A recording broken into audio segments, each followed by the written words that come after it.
पूर्व सीएम खट्टर ने कथित भतीजे से पल्ला झाड़ा, बोले मेरे भतीजे नहीं हैं। कास्ट की आड़ में रिश्ता बनाया, शैलजा कांग्रेस में लाई थी। करनाल लोकसभा सीट से बीजेपी उम्मीदवार हरियाणा के पूर्व सीएम मनोहर लाल खट्टर ने अपने कथित भतीजे द्वारा कांग्रेस ज्वाइन करने के सवाल पर चुप्पी तोड़ी है।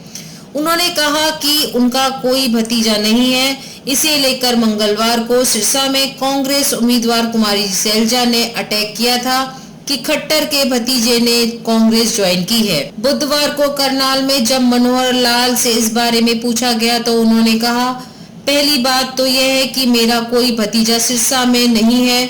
दूसरा, खट्टर कास्ट होने से कोई अपने तौर पर मेरा भतीजा बन रहा है तो अलग है, लेकिन मेरा कोई भतीजा सिरसा में नहीं है। बता दें कि प्रदीप खट्टर और गुरुराज खट्टर ने 2 दिन पहले सिरसा में कांग्रेस ज्वाइन की थी। सिरसा से कांग्रेस प्रत्याशी कुमारी शैलजा के नेतृत्व में दोनों को खट्टर का भतीजा बनाकर शामिल कराया गया। जो मुझसे मिले थे उनकी वहां कोई साख नहीं। पूर्व सीएम ने कहा कि हाँ, इतना जरूर है कि जब मैं 2014 में सीएम बना था तो उस वक्त मेरे पास सिरसा में एक परिवार आया था। उन्होंने बताया था कि वो भी खट्टर है, लेकिन उस परिवार की वहां पर कोई साख नहीं है और 1-2 बार उन पर केस भी दर्ज हुए थे। इसे लेकर भी मुझसे मिले थे, लेकिन मेरी तरफ से ये कह दिया गया था कि अगर आपने कोई गलती की है तो उसका भुगतान करना पड़ेगा। इसके बाद उनसे कुछ नाराजगी भी हो गई थी। अब कोई गलत काम करेगा तो वह खट्टर गोत्र की आड़ में, तो यह गलत है। मैं इसकी निंदा करता हूं। कांग्रेस में शामिल होने के बाद कहा था, खट्टर अब तनवर को भांजा बता रहे हैं। कांग्रेस ज्वाइन करने के बाद गुरुराज खट्टर ने पूर्व मुख्यमंत्री मनोहर लाल पर हमला बोलते हुए कहा कि पूर्व मुख्यमंत्री 10 साल परिवार को नहीं संभाला।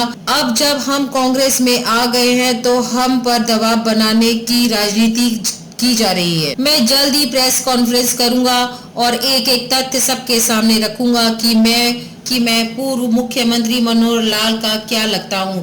मैं अभी इस बारे में और ज्यादा कुछ नहीं बोलूंगा, क्योंकि मैं पूरी मीडिया के सामने तथ्यों के साथ बात करूंगा। मनोहर लाल को अपना परिवार नजर नहीं आता। अब वे तनवर को अपना भांजा बता रहे हैं। जब तनवर भाजपा छोड़कर कहीं और चला जाएगा तो वह भी भांजा नहीं रहेगा। रोहित रेवड़ी और मनोज वधवा पर भी बोले बीजेपी नेता एवं पूर्व विधायक रोहित रेवड़ी और मनोज वधवा के कांग्रेस ज्वाइन करने के सवाल पर मनोहर लाल ने जवाब दिया कि बहुत से ऐसे लोग होते हैं, जब किसी का स्वार्थ पूरा नहीं हो तो वे आरोप लगाने लगते हैं। हम इतने सालों से साथ रहे हैं, तब उन्हें ध्यान नहीं आया। जब उन्हें पार्टी छोड़नी होती है और स्वार्थ पूरे नहीं होते हैं तो वो आरोप लगाने शुरू कर देते हैं। अगर किसी बात में सच्चाई होगी तो उस पर विचार किया जाएगा। बीजेपी के लोगों ने मनोज वधवा पर आरोप लगाए थे कि मनोज वधवा ने बीजेपी से काफी बेनिफिट लिया है। इसका जवाब देते हुए सीएम ने कहा कि जब हमारे किसी कार्यकर्ता को कोई कठिनाई आती है तो एक सीमा में रहते हुए उनकी सहायता करते हैं। अब बैंक में डिफॉल्टर हैं, कहीं पर माइनिंग में गड़बड़ है, अब सीमा से आगे तो हम कुछ नहीं कर सकते। सीमा के अंदर सहयोग करना हमारा काम होता है।